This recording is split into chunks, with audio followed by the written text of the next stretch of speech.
Anong ginagawa niyo? Ha? Nakabidyo kayo. Oh, kinain mo ng po.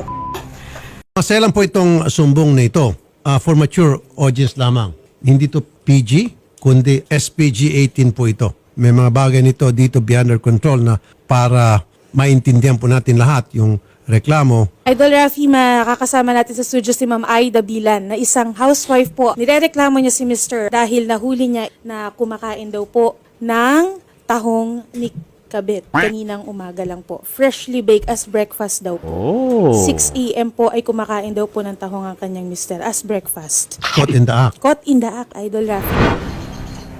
Anong ginagawa niyo? Ha? Nakabidyo kayo. Oh, kinain mo ng po.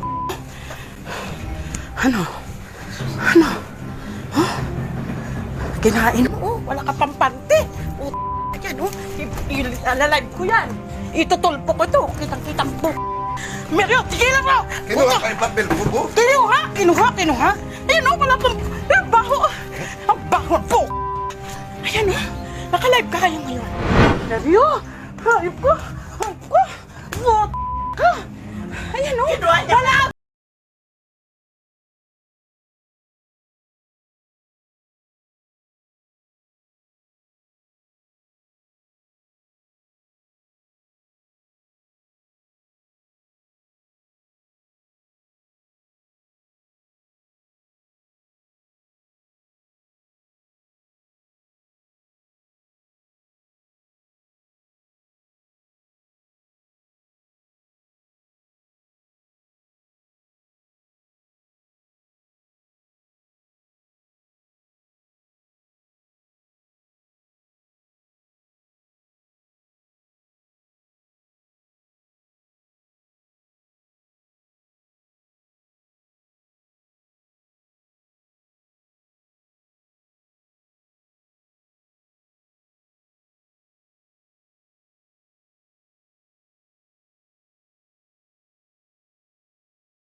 Ayun oh, si Beto. Okay, paano po na laman na nandoon si Mr. sa mga oras na yon? Kasi po, Ma'am. sir, magsusumba sana ako. Okay. Tapos, nung pagtawid ko na, pag ganun ko, nakita ko yung motor ng asawa ko. Okay. Ngayon, hindi, pinicturan ko yung motor. Tapos, chinat ko pa siya. Sabi ko, magsusumba lang ako. Sa bahay niyo ito? Hindi po, nasa kalsada na kami. Nasa kalsada na kasi galing na ako sa bahay. Papunta na ako sa court ng zasumbahan namin. Okay.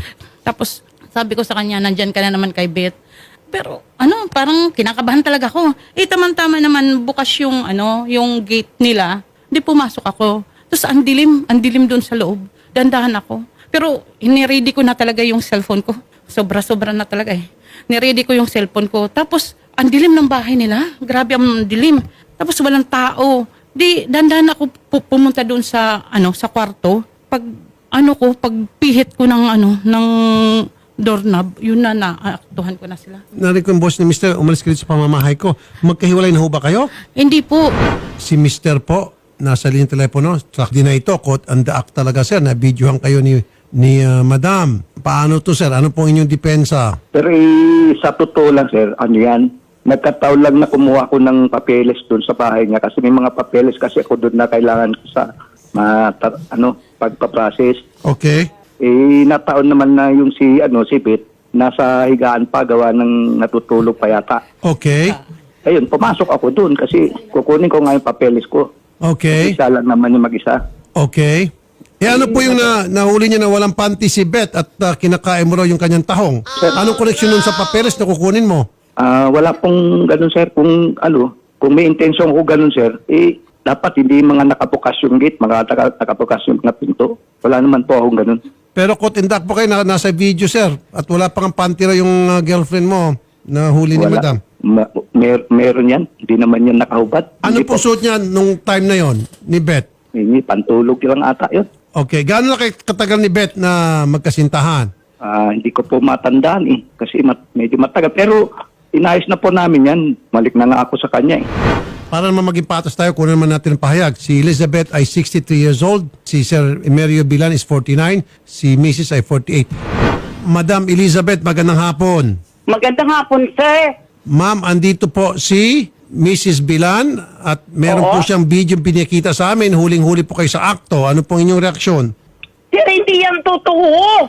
Hindi yan Hindi totoo totoo. kasi yung papilis po dito sa loob namin ng bahay. Pero ma'am, may video na, yun nga, sumisisi daw itong si mister niya doon sa tahong ninyo. Diyos ko, pagdating niya dito, sir, pagdating niya dito sa bahay, kasi kumatok yung asawa niya, bukas ang gate, bukas ang kwarto, hinanap ko yung papel. Okay. Ako, ano ba naman yan? O, kausapin niyo po siya, ma'am. Bet, wag ka na mag-deny. Nandito sa video lahat. Ang patunay na nakahiga ka pa, nagtakip ka ng unan. Ayaw Ayan, naman hinihila nakahiga ko ko. nga yung Di ba unan ito para naman makita ito? yung tahong mo eh. Di ba naghilaan pa tayo ng unan?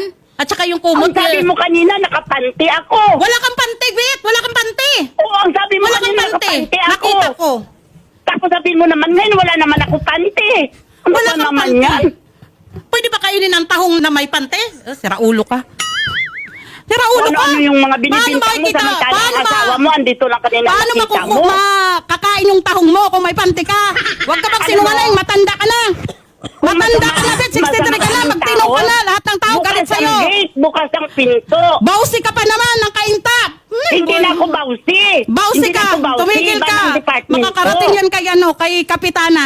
Kay Kapitan. Eh, saan ka magpunta? Kasi hindi na nga ako Nandito bawsi na ako ngayon. kay Sarape.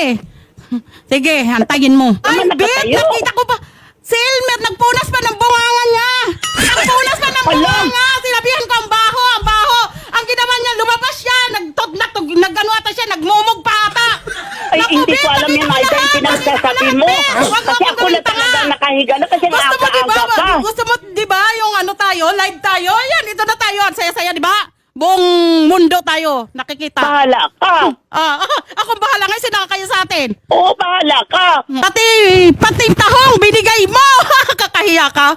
Ay, ewan ko sa'yo, Bet. Kabit ka nga. Bet, kabit. Tama yung pangalan mo. Bahala ka sa ano mo dyan. Ha, ano, masaya ka Bahala na? ka. Nandito tayo? Matagal na ako sa Bakit inyo ako maging nakikiusap. masaya?